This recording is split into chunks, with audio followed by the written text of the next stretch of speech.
Hey guys, what's going on? Welcome back to Leading Edge Cricket Podcast. This is episode 2 of England Watch, and today what we're going to be basically breaking down is Rob Key is the new director of men's cricket. We're going to take a look at that, and also we're going to get stuck in to a little bit of a look around who's doing what in English cricket at the moment. Our English Watch Twitter is going really, really well, and every single day at Leading Edge Pod, you can see us tweeting out about who's done what each day. And today we're going to go into a little bit of a deep dive in everyone's performances during week 1.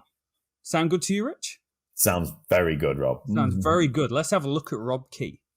Absolutely. Yeah, so Rob Key, that's the big news, isn't it? I think we need to touch on that because this is the first shoe to drop, and then the rest will fall into place. When Joe Root was resigned himself as captain recently, the world just seemed to collapse for some people talking about English cricket. We kind of knew it was coming, that Joe Root may be stepping down. So we knew at some point we would have 3 positions up for grabs. I'm glad that Joe Root stepped down from his own choice rather than being forced to do so. So that's one thing I'm happy about. But we are filling in the key positions now as we need to. So Managing Director of England Men's Cricket, Rob Key, 42-year-old. We know Rob Key as Kent captain, Kent opening batsman, maybe a little bit of England opening batsman, not for long, or he batted at 3 maybe a little bit. We know him as a Sky Sports pundit, but we didn't think we'd expect to see him here. He's not had a job, in the back office, if you want to call it, of cricket in any way.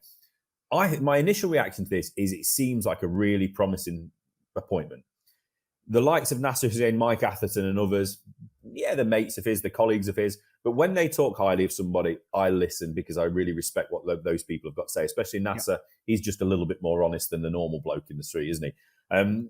They're really quite enthused by him. They all talk about what a sharp cricket brain he's got. He's not somebody that's willing to just go along with the accepted view of any situation or any individual.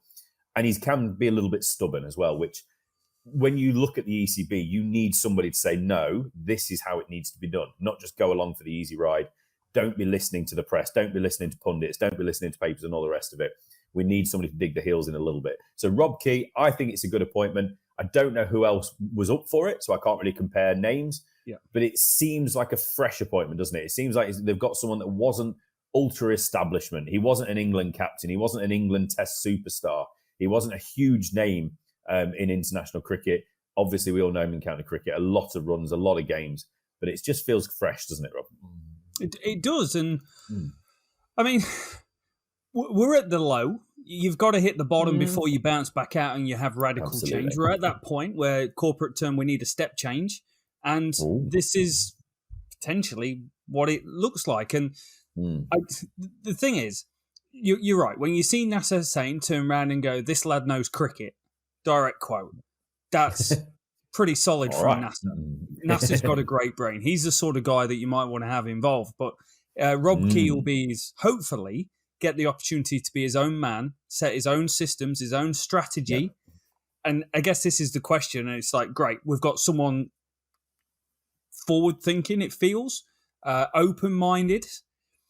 How much reign does Rob Key get in this job without Teflon Tom at the top saying, this is how I want things to run, and these are what your key performance indicators look like?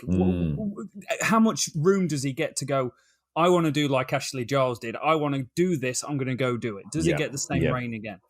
Look, Tom Harrison is hanging on by a thread, isn't he? He needs to just, he needs to give almost free reign. He's given the man the job. So obviously what he's heard, he likes. And whoever was part of that selection panel. So he has to give near free reign to the cricketing man. Tom Harrison is not a cricketing man, is he? Unless I've completely missed his 100 county career appearances. Maybe I have. Apologies if I have. Yeah. Anybody? Anybody? No. Right. He's a businessman.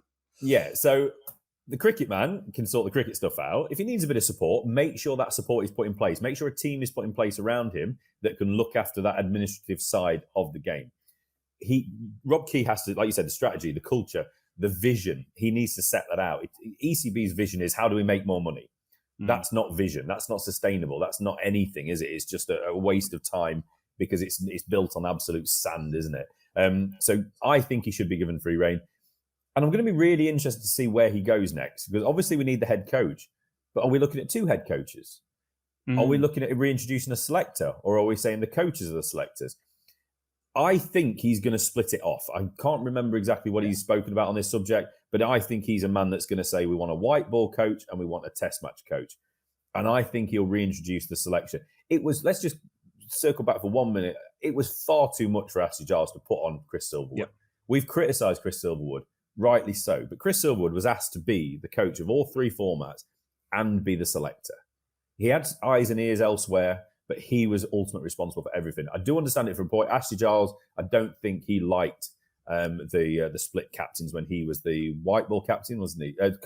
Coach previously. So I think he did it as a reaction maybe to his experience, but it was just not right. It's just too much cricket, and it coincided with COVID, so it has to be split out. And I hope Rob Key does do that. So we are looking for two coaches, I would imagine, and a form of selection, whether that's one, whether that's three, or whether it's one that heads up a whole panel of selectors. I don't know. But I will be really intrigued to see if he does carve it up in that manner. You know what I'd like, and I think we might get a little bit more of it. The ECB has created a us against them mentality, and not in a good way. And not a backs to the walls, we're coming out fighting. Yeah. They've created something different where people are like, mate, you're not fit for purpose. What I would like is a new air of transparency around strategy, what we're going to do, how we're going to go about it, why decisions are being made, and just create more of a connection with cricket fans who have loved this team for a long time. And I feel like Rob Key, ex-pundit, may be able to do that. Yeah. He's a nice link point, isn't he? Because he's a player, so he understands the game. He played a hell of a long time in county cricket. He owes his living to county cricket. He played test match cricket, so he understands international cricket. But he's been a pundit, so he's seen the other side of the game. He's looking at it. He's constantly watching cricket of all formats, isn't he? Yeah. And he's a link. You're closer to the fans and you're closer to what people are talking about. He does the cricket shows, etc., through Sky Sports. So there's a nice link there, isn't there? I think you're absolutely right. Talking about strategy being more open and being transparent, as long as it's not corporate nonsense and trying to get themselves out of trouble and paint themselves in the best possible light, like they did with the racism stuff. Yeah. Just be genuine, be honest. Don't just do it because you think that this is what people want to hear. Yes. We want a genuine strategy and a genuine opening up of what the culture is going to be, how we're looking. You know, if a player's not up for selection, I want to know if a player's not up for selection for whatever reason and why. Owen Morgan. So, but I am enthused by it. I think it's a really good first point, and I think he's inexperienced, so he's going to have to learn how to be a manager. But I think he's going to be somebody that people will want to work with because he's not a closed-off person from what it seems. He's not somebody that's just going to be locked into old ideas. It could suddenly pique the interest of one or two candidates, especially for red ball cricket, that will think, well, this guy is a little bit more forward-thinking than others might have been. I might be able to work with him. So, roll it on. Should we just quickly sum up what he said? It's a relatively brief statement. So, Rob Key said, it's an absolute honour to take up this role. The chance to have an impact and make a difference is an opportunity given to very few, and I will give it everything I have to try and shape the next great era of English men's cricket. I like that. He didn't say that. I did. I have absolutely loved my time at Sky, and I could never have imagined leaving were it not for this incredible opportunity. I'd like to personally thank Brian Henderson and everyone in the team for their help and support.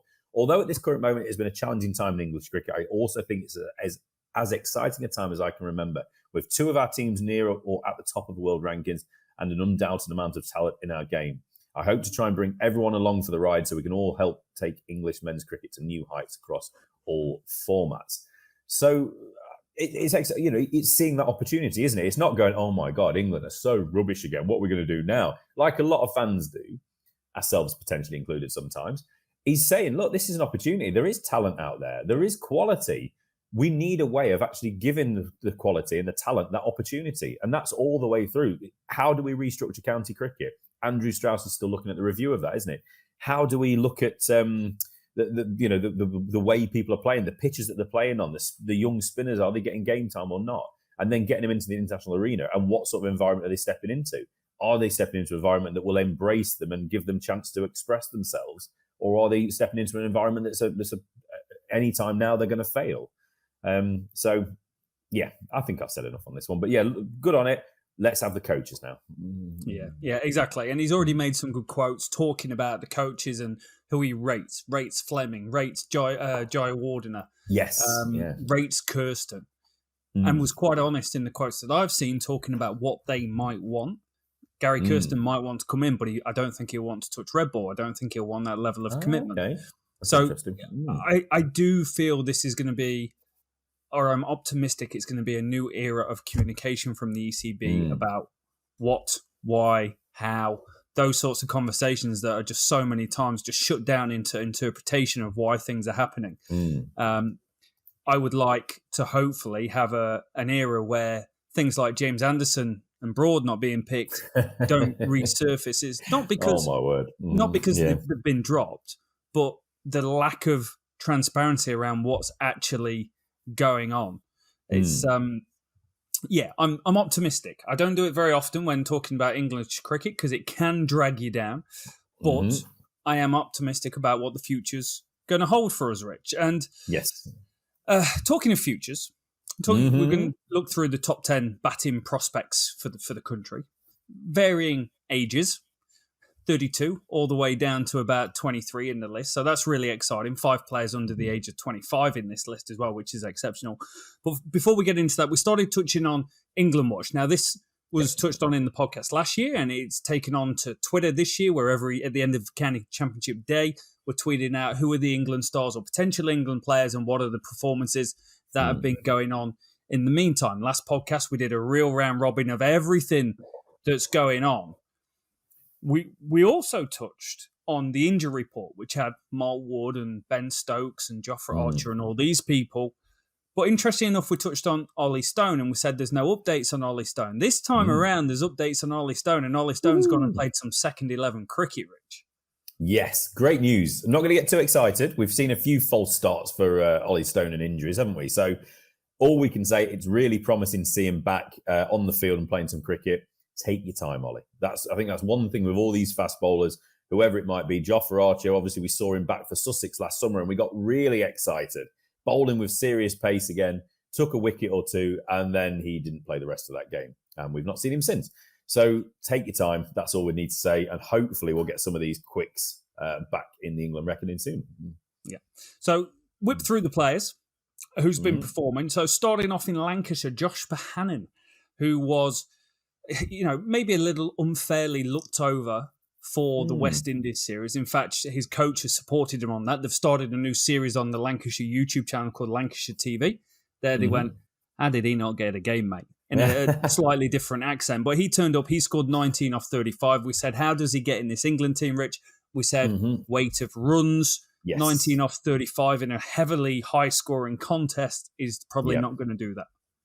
No, I think that's the thing, isn't it? He would have been eyeing up maybe that Dan Lawrence spot in the West Indies, but they obviously chose to give Dan Lawrence an opportunity after they didn't give him opportunity in Australia. Yeah, Bohannon, just go and score runs. That's it. He's certainly close to it, isn't he? But again, before we talk about any of this, we have to qualify. Rob Key's just stepped in. We don't know who the selectors are going to be. We don't know who the coaches are going to be. Everybody, I hope, and this is the real thing I do hope with this new setup. I mean, they called it a red ball reset. It wasn't a red ball reset, Joe. I'm sorry, it wasn't. But now it should be. It should be everybody given an opportunity. It's like a new manager coming into a football club, isn't it? The blokes in the bomb squad that are training with the youth team, you've got an opportunity again. It's the same principle with cricket now, isn't it? Everybody should be given a fresh opportunity. And, the likes of Josh Bohannon is close by. Will they fancy him? Will they fancy any of these players who they seem to be liking before? Or will there be other people out there? So it's going to be really interesting to see who they do start, trending towards when we do get the setup announced. No, very true, mate. James Bracey started well week one, came and popped back in here, 5 off 13 in the first innings. I'm thinking, come on, Bobby Bracey, you can do this, son. 177, even got a fire emoji off you on day 4 of the County Championship, mate. I don't hand them out willy-nilly, You don't. That's a big deal. No. You've got the fire emoji, son, or if you get the eyes, then you're getting serious. But 177, Rich, 2 centuries, batting at number 3 for Gloucestershire this year. What do you think? Yes. Wonderful. It's so nice to see players come back from difficult situations. We spoke about Tom Lammonby, didn't we, in another conversation. You need those challenging times to see how you can come back. And it gives you more in your armour, doesn't it? Of right, I can lean back on that experience. I have got that, and I've shown I can come back and fight through it and perform. cricket's an easy game when everything's rolling well, especially as a young player. If you don't have any challenges, it's an easy game. We played a pre-season friendly, just completely off topic here, but pre-season friendly on Saturday. We've got a young opening bowler. He's very, very talented. Was getting panned all over the place first couple of overs, but he's settled in and he'll use that again. He'll have that experience to lean back on. He settled back in, took wickets and looked good. And you need those challenging instances. You need to be able to fight through those and you need to see that you can perform after it. So credit to the captain for keeping him on, obviously, and credit to him as well for going through it. But that's what you need, and that's what the likes of James Bracey's done. The sky's the limit for him. It really is. We've got a couple of number threes, haven't we? Ben Duckett's out there scoring runs. We know our friend Dave Bracegirdle thinks he's probably the most talented number three in English cricket. He should get some England recognition this year. James Bracey at the other end of the country is saying, well, what about me? I should be as well. Keep scoring runs. Keep scoring runs. Keep scoring runs. Good on him. Rory Burns returning to action at Surrey this season. Different situation to what he's been in previously. Not part of the England setup after 32, 33 tests. We said, how do you get back in the team? It's a different conversation for Burns, who went and scored 21 in this game. Not a lot to go off. But how does he get back in the team? Because what you've seen in international cricket is a guy with a wonky technique, given plenty of opportunity, and provide you one test match century every 11 test matches. Yeah, and this is the thing. Most of this conversation, most of that question is how does somebody get into an England Test team? It's weight of runs, it's score runs. Rory Burns, we know he can score runs at county cricket. I'm not worried about a 21. He's still quality. He will still score a shed load of runs in county cricket. But he needs, and we spoke about this, I think, last week on the first England watch. He needs to go away and prove that he is tweaking his technique to make sure when he does, and if or when he does get that opportunity back at opening for England, he's not going to make the same mistakes again. Because what's the point? If he goes back in, he's not changed a thing. We know what the outcome will be. It won't be any different. Yeah. Did you see the pictures going around of him bowling with his long flowing locks? No, but I've seen his long flowing locks. Yep, you really missed out, mate. It was a thing of beauty. The bowling wasn't, but the hair was. It was a Nivea for Men county championship cricket. It would have made me. I was blonde. It's hard to believe now, but that was me when I was about 14, 15. Basically, Rory Burns hairdo. So I can't living vicariously through Rory Burns bowling. Rory Burns hair. Has he got his own Twitter account yet? Rory Burns haircut. Yeah, he should have. Ollie Pope, mate, has gone and done Ollie Pope type things. He scored a century at Surrey. He scores centuries at Surrey like they're going out of fashion, mate.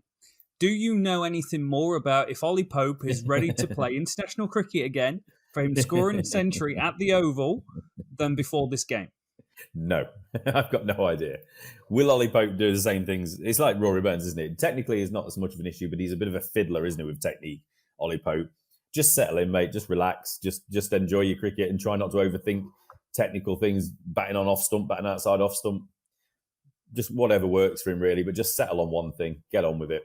Keep scoring runs. He's class. But I saw his technique. I thought he was taking a more reasonable 2/middle guard with maybe a bit of a trigger. So maybe a little bit too far outside for me. But, I've said before, the reason you would bat on off stump is so you're leaving balls around fifth and sixth stump to avoid getting out like that. You don't just go and play at them like you were when you change your guard. So that didn't work out for me. No. Ben Folkes, 100 last week, 40-odd this week. Still solid. The opening keeper come the start of the season? Has to be, 100%. Move on. Next question. Best keeper, good player. Haseeb Hameed, poor England record. He got a run-out duck. I think it was a run-out duck. Sorry, he got 24 and he got a duck in this game. Not got going this season. How far down the pecking order has he fallen with other people performing around him? I think he's dropped further than he should have dropped. I think he was put into a dreadful situation over the winter. He was picked earlier than he should have been. We shouldn't take away his achievements over the last couple of summers, especially last summer. Yeah. By looking at what happened in Australia. Who performed well with the bat in Australia? Yeah. That's the question. Let's put it into context. Haseeb Hameed looked $1 million on his way to 34 in the first innings. He looked superb. He was driving the ball. He wasn't just cut. He was playing superbly well. It has to be said. Ball was drilled back. He was stood at the non-strikers end, backing up as he should be. Massive size 11 boot of James Whale, run out. Deflected onto the stumps, run out. It happens. It's just one of those things. A duck in the second innings, you know what? Openers are going to get ducks. I don't worry about ducks too much. It's when he starts making starts. When he's making starts, that's when I want to see him go on and make runs. Yeah. I'm not as worried about the odd duck here and there because you're going to get a good one early occasionally. Mike Atherton, doesn't he hold the record for about ducks just about, or used to in Test cricket? I think so. And the stats are quite interesting on this. I think it's openers, the 3-year rolling average for scores of less than 10 per innings is every fourth innings, an opener's going to score less than 10 is the county championship average. So if you're scoring less than 10 every 3 innings, you're like Alistair Cook level of consistency. So it's an incredibly hard position to be consistent in. You've just got to, when you get in, you got to go big, really, as an opener, don't you? Absolutely, yeah. I have faith in Hamid, and I think people need to just try and wipe a little bit of that ashes from their minds and just look forward again. Look at what he did in county cricket last year. Look what he did when he first got into the Test side last year. I thought he did well. He was building up to something better. He had a really tough time of it. He's lost his place, rightly, wrongly, whatever you want to say. But he's still to come back. He's still a young fella, and he's still got a hell of a lot of ability. Someone you've touched on, Ben Duckett, 100 and a 95, batting at 3. He's looking good. He really is. He's such a talented player. He's another one, isn't he, that had his England opportunity very, very early, same as Hamid. He just seems to be completely out of favour, but he's a 3-format cricketer. He could play for England in any format, and England wouldn't be missing a beat.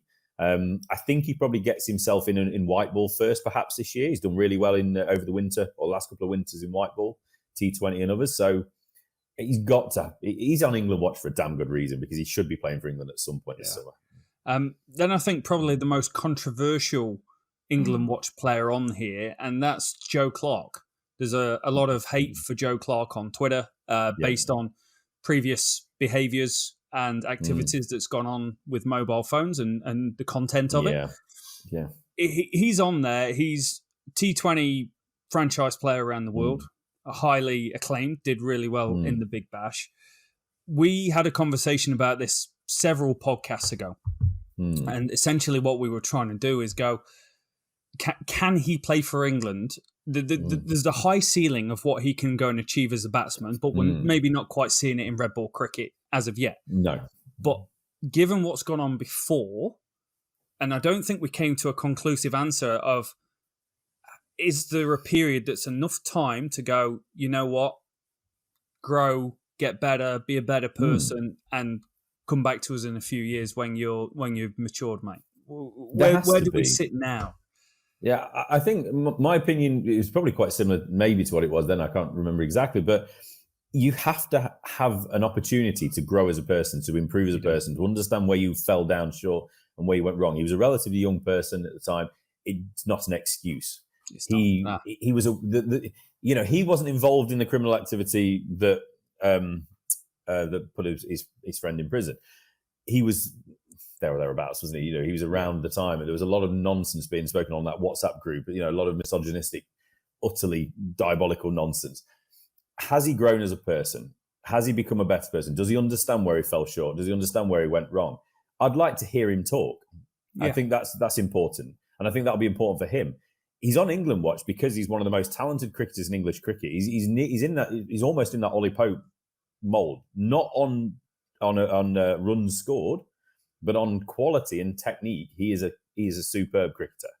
And if it wasn't for all the off-field stuff and what he got him involved in, he would have played England international cricket by now. I'm absolutely certain of that. I think definitely talking white ball. I think he's got a bit of a way to go with the red ball. Yeah, he just needs a level of consistency with the bat before he comes in a test match conversation. I need to see him score some big runs. Definitely, but I've just got to add as well quickly, he's on England watch as well for the other reason, is he was unofficially one of the standby players for the West Indies Test Series. Yeah, yes, he was. That is a very, very good point. He's very close to the England setup, rightly or wrongly in people's eyes, but I think we have to give people opportunity to pay their dues, do their time, however we want to put it, and have the opportunity to come again. Otherwise, we may as well just shut society down because everybody has made some mistakes at some point. Some more points, mate.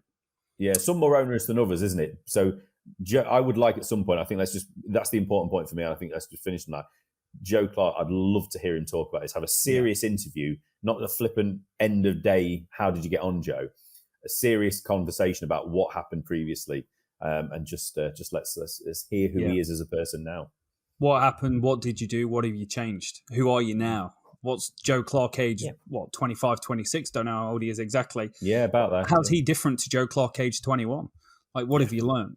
Absolutely. Very interesting, deep conversation, and one that society hasn't got an answer on 9 times out of 10 on what happens with these things, especially these days.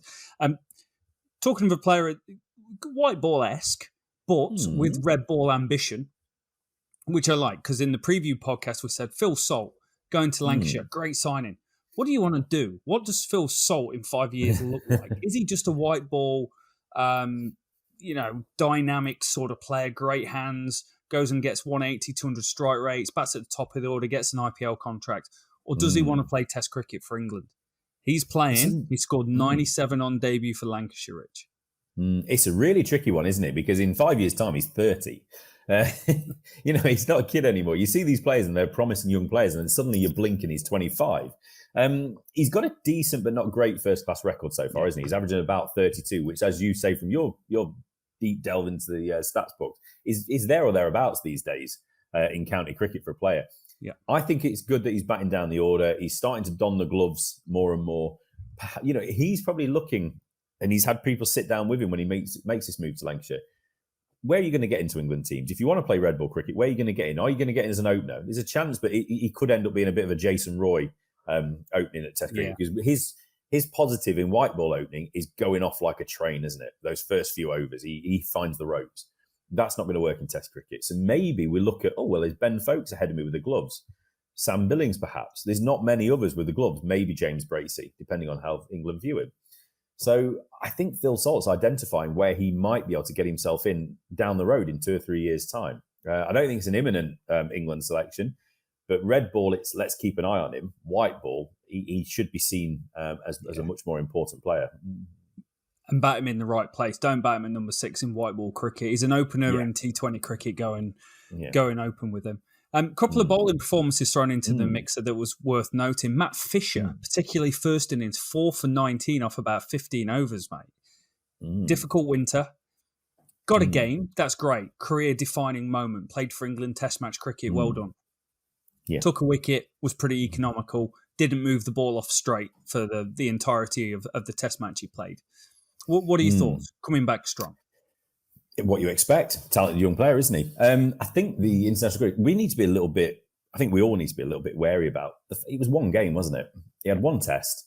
It didn't move. We've all played a game where the ball's not moving. It's faulty. I can't do anything with it. Maybe it was one of those games.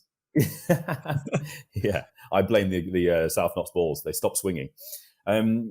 I think maybe it could be. I'd like to see him in a second game, because it could be that facility, that condition, whatever it might be, he just couldn't extract the movement you'd expect of him.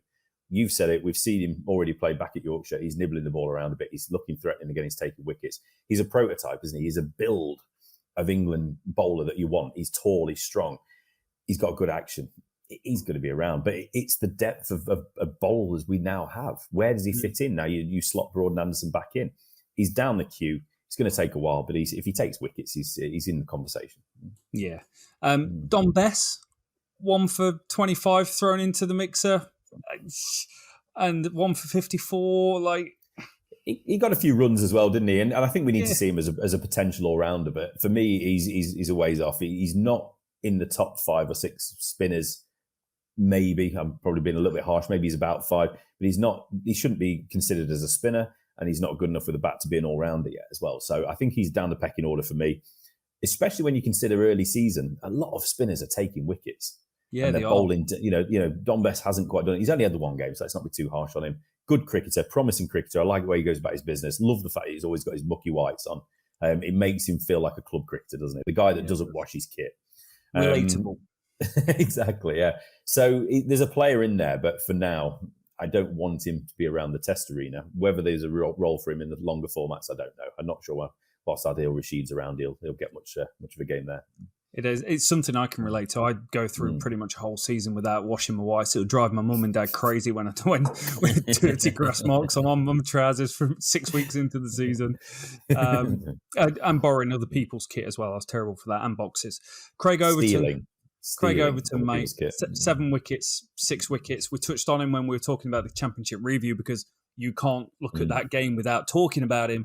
But what I saw was a lot of emotion pumped into that game and huge amount of control, huge amount of output, bowling a much better length. Either he was told to bowl somewhere else in the West Indies or it just absolutely fell to pieces. But Craig Overton, I think we can all agree, isn't a test match opening bowler from what we've seen so far in test match cricket.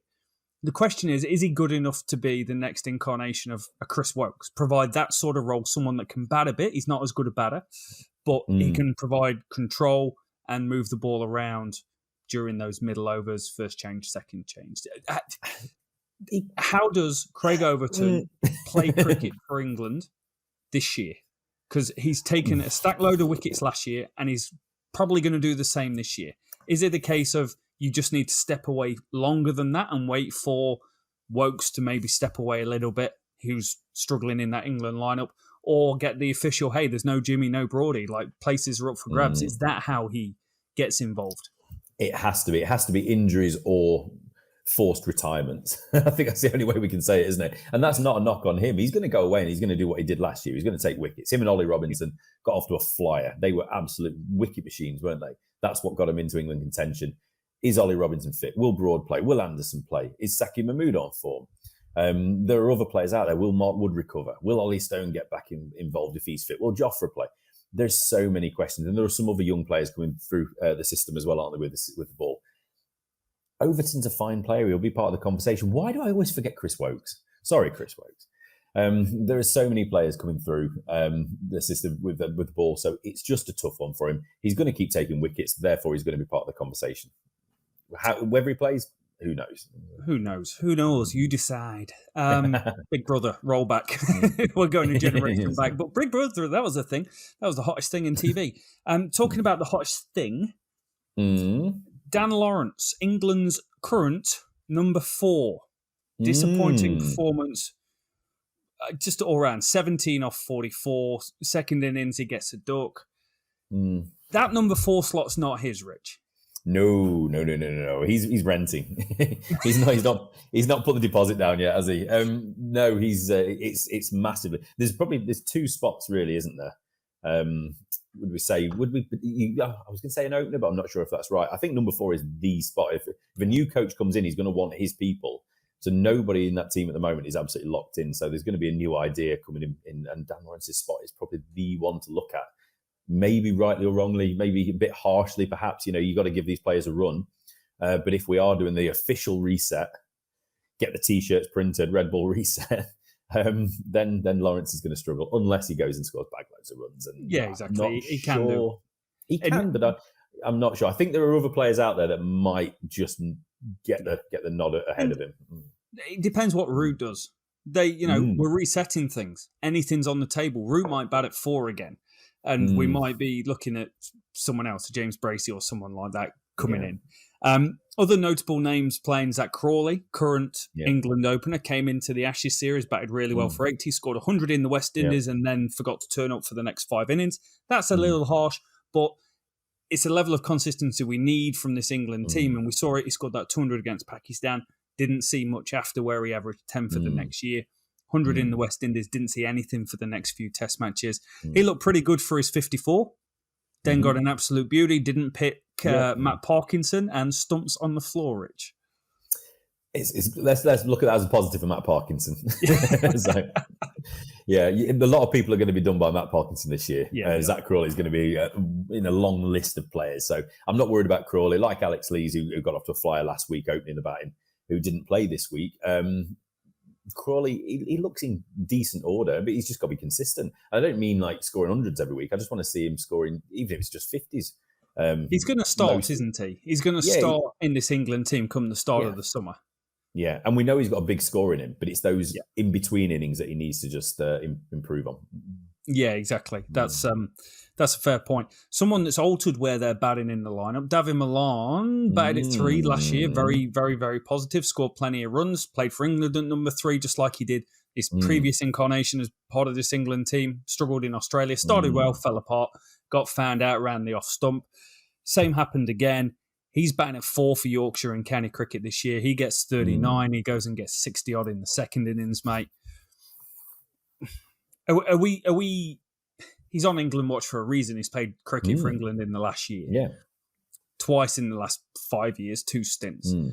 Are we having a conversation about the fact that David Milan may play cricket for England this year based on merit? Or is it something where we have to go back to him if something doesn't work later in the summer? Yeah, I think that's a really good point, actually, because I don't know if they'll necessarily be looking at him as like a future piece that they can lock into that batting lineup and say he's going to take us forward.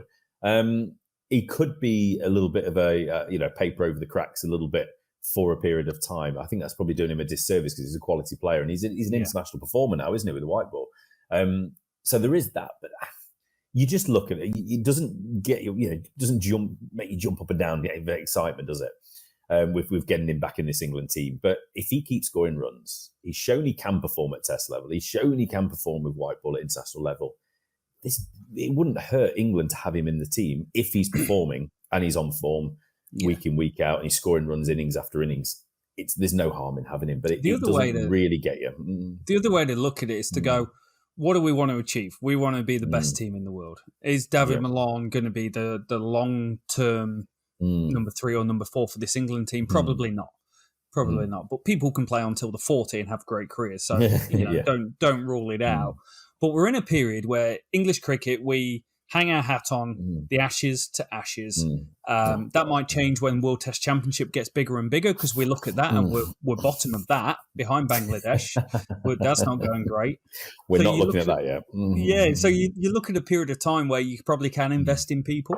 And you can suck it up and you go, you know what? We're identifying what we feel are the right people, made of the right stuff with the right techniques, and got a bag or a period of time where they've scored enough runs. These are the guys we're going to push. This is your position. Hey, you've got this for the summer, mate. You're our number 4 for the summer. How do you go with that? Yeah, they're not giving that to Milan, are they? So I think, it's nice to build for the future, isn't it? But at the same time, in order to make sure that we are well away from where we're at the minute and we're one of the best teams in red ball cricket again, you need to make sure we're good now and start building now. It's a building process, isn't it?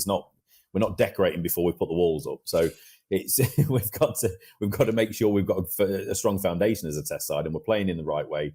We've got the leadership set up, we've got the culture set up. And then we can worry about where we are in 2 or 3 years' time. And if Milan is a man that was going to help, the likes of whoever the new captain is and some of the younger players that are coming in and complementing these more senior players, then brilliant. So be it. He's not a long-term solution, I don't think. I don't think he's going to be a player that's shown me that he can be a Jonathan Trott influence coming in later in his career. But he might just be somebody that can do the job and glue that middle order together. He could well do, mate. He could well do. James Vince. He's a great player. He really is a talented player. I don't buy the hype. I just don't buy the hype of him. He's such a talented player, but there's something about him that it doesn't click with me. Ultra talented. But I mean, maybe if he gets another opportunity in England, he'll prove, I don't want to say prove me wrong, but he'll prove himself right. Because he's had the opportunity so far and he's not taken them. And I just don't quite understand why he's got such a huge fan club for England. He just strikes me as a bit of the old Ram Prakash Hick county cricket player. He looks sounds beautiful. Harsh. It sounds really harsh. That is a little harsh, but that's also putting him in the category of Ram Prakash and Hick, who are 2 of the best players to ever played county cricket. Yep. But can he? The thing I want from James Vince on a Tuesday night. The thing I want from James Vince, right, is I don't want to see him score 30 and nick off. I don't want to see him score 50 in county championship and nick off, throw his wicket away. I don't want to see that. I saw it in Test cricket and it didn't work. 20, 30, beautiful drives, rasping cover drives, caught it slip. Don't want to see that. We saw that with Joe Denley, who looked good for 20 and 30. He got dropped. Michael Carberry going back in Australia, scored 20 and 30, consistently scoring 20 and 30. hey, you're on the scrap heap because we don't believe in you to go and score more runs than that at this level. So he needs to change the dial in the conversation and go, actually, hey, do you see I scored 160 this week? Do you see I scored 200? I've scored 3 centuries this season. I want that. I want runs. Well, I want big runs. Where's your big runs? Get your big runs out. Get your big runs out. Good one to touch on because we've touched on Crawley. Alex Lees had an exceptional game last week. Tom Haynes, big runs. Tom Haynes. We talked Sean Masood scoring 239. Haynes, hey, hold my beer, 243. And he's looking top notch at the moment, Rich.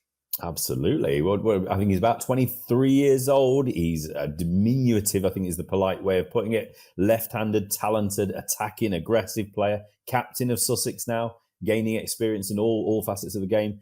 Very, very attacking player. He's an opener that's got a good technique, but he's not afraid to go after the ball. He scores quickly when the moment does present itself. But he showed in this innings that he's got longevity as well. Leading run scorer in the county cricket last year. Leading run scorer in the county cricket.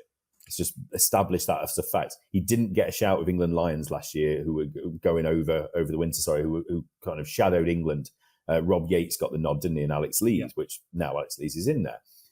Haynes being overlooked was a bit of a travesty, really.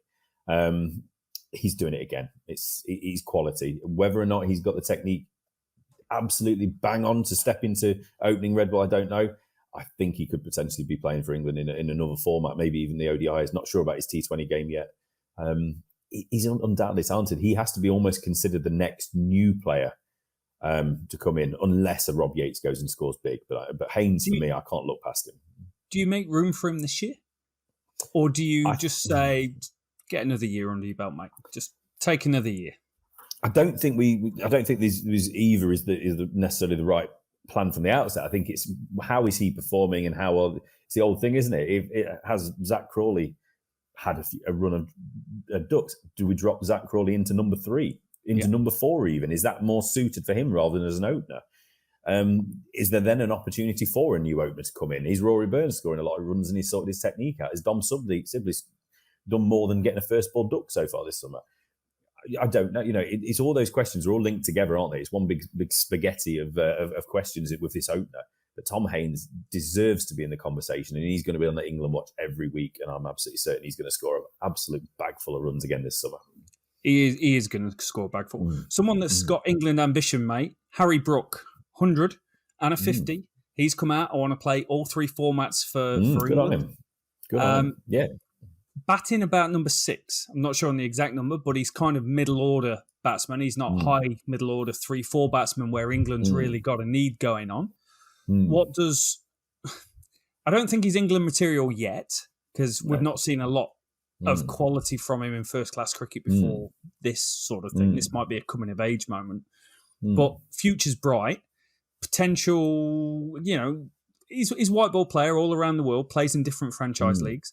There is a future there for Harry Brook, and scoring 150 in a game, and a game you win, is definitely going to make you feel pretty good about life and open eyes to kind of that list of, hey, where do you rank? It's high time we had a lot more depth in the batting ranks, isn't it, for England? And the more the likes of Harry Brook can come through, really highly rated from a young age, the more these boys can put pressure on those in the England team or get the selectors interested in them, the better for everybody. It puts pressure on them, doesn't it? And if they putting pressure on the ones in the team and they're scoring runs, it's a win-win. If they're putting pressure on them, they're not scoring runs, we have players ready to come through, but we have to have players ready to come through technically and scoring runs. Harry Brook looks a promising player. He's going to be a player that gets himself in the England side in other formats before the Test side, I think, isn't it? But he's someone that's highly rated. And again, we keep coming back to it. We don't know what the selection is. We don't know what the coaches are. We don't know what their thoughts are. They might want Brook in. They might think he's the future Joe Root. Joe Root got in quite early. We don't know what they think about these young players. They might see something that we haven't quite seen yet. And he's in, and there you go, 100 tests later. What a great pickup he was. Sweet. I think that's about everyone that's had a real major engagement in county cricket this week and what's going on. There's so much. There's so many games. Like you've got 8-9 games going on a week in county cricket, which is absolutely fantastic. These guys' performances do matter, and their form does matter. The closer we get to one, having a new head coach to a new captain. And then before you know it, New Zealand are going to be turning up and playing. So tomorrow's podcast is going to be the one where we're going to run through top 10 prospects around our opening batters in England and who's England eligible. So look forward to that one, guys. Thank you so much for listening. I hope you thoroughly enjoyed it. England Watch is going well. We're 2 episodes down. We'll catch you next time.